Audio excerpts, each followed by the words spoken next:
Pape Clément V. Clément V, né Bertrand de Goth en 1264, est un personnage clé du début du XIVe siècle. Son pontificat marque un tournant important dans l'histoire de l'Église catholique, notamment avec le transfert de la papauté à Avignon et la suppression de l'ordre des Templiers.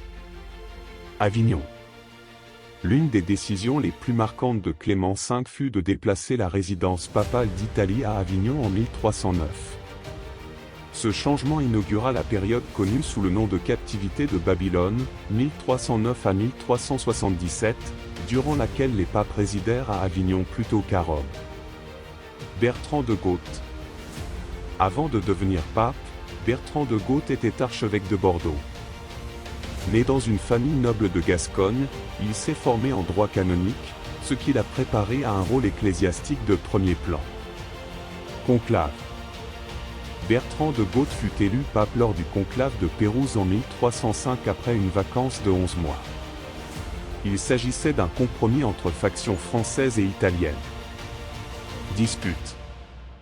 Clément V fut impliqué dans plusieurs querelles politiques, notamment avec l'empereur Henri VII et le roi de France Philippe le Bel, qui exerçaient une forte influence sur lui.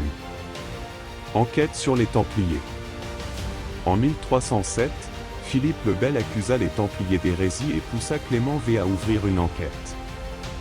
En 1312, Clément V prononça la dissolution de l'ordre lors du concile de Vienne, bien qu'il semble avoir eu des doutes sur la culpabilité des Templiers. France.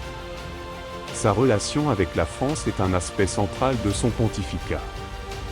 Il fut souvent perçu comme un pape sous l'influence du roi Philippe le Bel. Guillaume de Nogaret. Clément V dut gérer les conséquences de l'attentat d'Anagni, 1303, perpétré par Guillaume de Nogaret contre le pape Boniface VIII, son prédécesseur. Hérésie. Le pape fut également confronté à d'autres affaires d'hérésie, notamment celle des Fraticelli et des Béguin. Indulgence. Clément V fut généreux dans l'octroi d'indulgence, ce qui était une pratique répandue pour financer l'Église. Justice. Sa tentative de maintenir la justice dans l'Église fut souvent compromise par la pression politique des monarques européens. King, roi. Le rôle dominant de Philippe le Bel dans les décisions papales souligna la tension entre les pouvoirs temporels et spirituels, avec Clément V souvent vu comme subordonné au roi. Législation. Clément V convoqua le concile de Vienne, 1311 à 1312, pour aborder des questions doctrinales et réformer l'Église.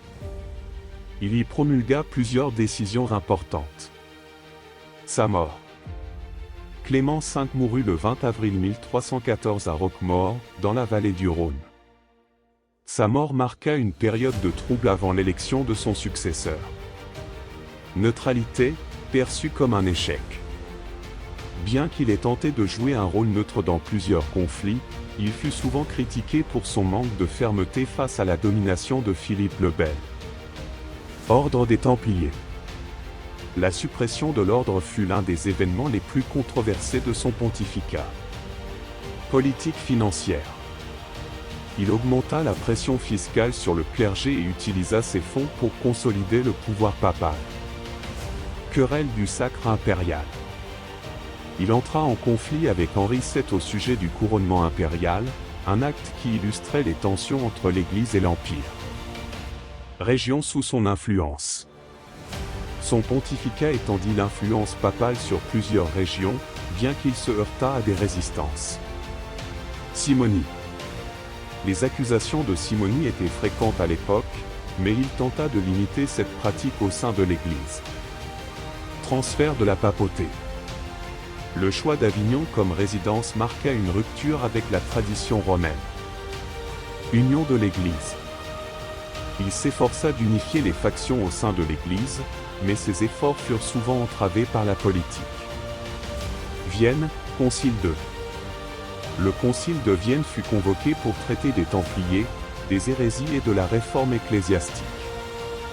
Zèle religieux. Malgré les critiques, Clément V reste un pape qui chercha à maintenir l'intégrité spirituelle de l'Église dans une période tumultueuse. Clément V est une figure complexe, Souvent critiqué pour sa soumission perçue à la monarchie française, mais son pontificat a profondément marqué l'histoire de l'Église catholique et de l'Europe médiévale. N'oubliez pas de vous abonner pour suivre nos vidéos. Le lien entre le pape Clément V et les Templiers constitue un des chapitres les plus controversés de l'histoire de l'Église. Sous son pontificat, l'ordre du Temple, autrefois glorieux et respecté, fut accusé d'hérésie et finalement dissous. Cette affaire, marquée par des tensions politiques et religieuses, reflète les rapports complexes entre le pouvoir papal et le pouvoir royal au début du XIVe siècle. Contexte de l'affaire des Templiers. L'ordre des Templiers, fondé au XIIe siècle pour protéger les pèlerins en Terre Sainte, avait accumulé au fil des décennies une immense richesse et une influence politique considérable. Cependant, avec la chute des États latins d'Orient à la fin du XIIIe siècle, leur raison d'être militaire s'effaça, et leur richesse suscita convoitise et jalousie. Le rôle de Philippe le Bel.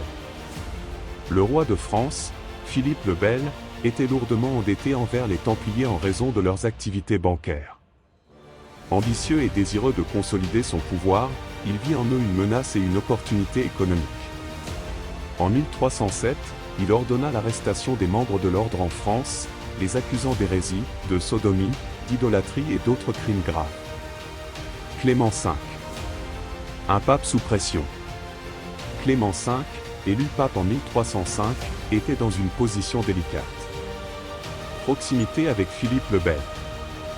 Français lui-même, il dépendait du soutien de la couronne française, notamment pour sa sécurité et celle du Saint-Siège après le déplacement de la papauté à Avignon. Autorité contestée. L'arrestation des Templiers par Philippe le Bel en 1307 et les tortures qui suivirent avaient été réalisées sans consultation papale, ce qui constituait une atteinte à l'autorité de Clément V. Les étapes de l'affaire. Ouverture de l'enquête papale, 1308. Sous la pression de Philippe le Bel, Clément V convoqua une enquête pour examiner les accusations portées contre les Templiers. Cependant, il semblait réticent à condamner l'ordre, probablement en raison d'un manque de preuves solides.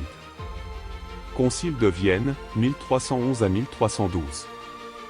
Le Concile de Vienne, organisé par Clément V, fut l'occasion d'examiner l'avenir des Templiers. Malgré l'absence de preuves concluantes d'hérésie, le pape prononça la suppression de l'ordre en 1312 par la bulle Vox in Excelso, invoquant le besoin de préserver l'unité de l'Église.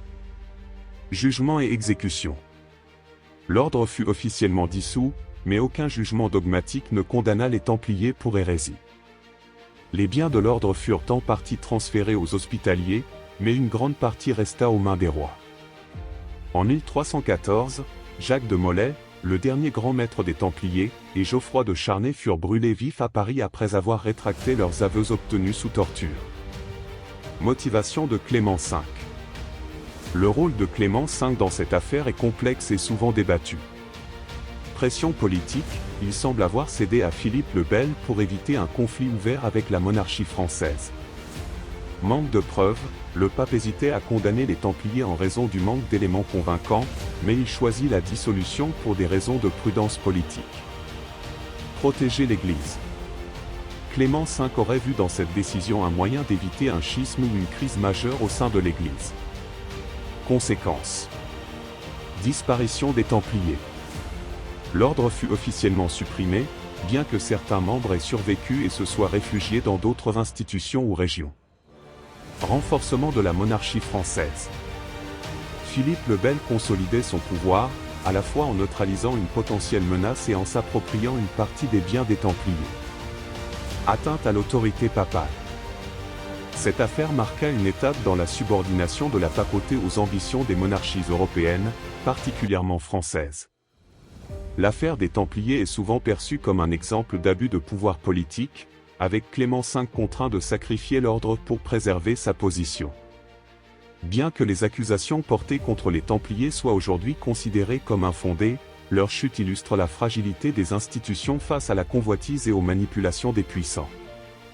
Clément V apparaît dans cette affaire comme un pape pris dans un jeu de pouvoir qu'il ne pouvait contrôler, cherchant avant tout à maintenir l'équilibre entre l'Église et la monarchie française. N'oubliez pas de vous abonner pour suivre nos vidéos.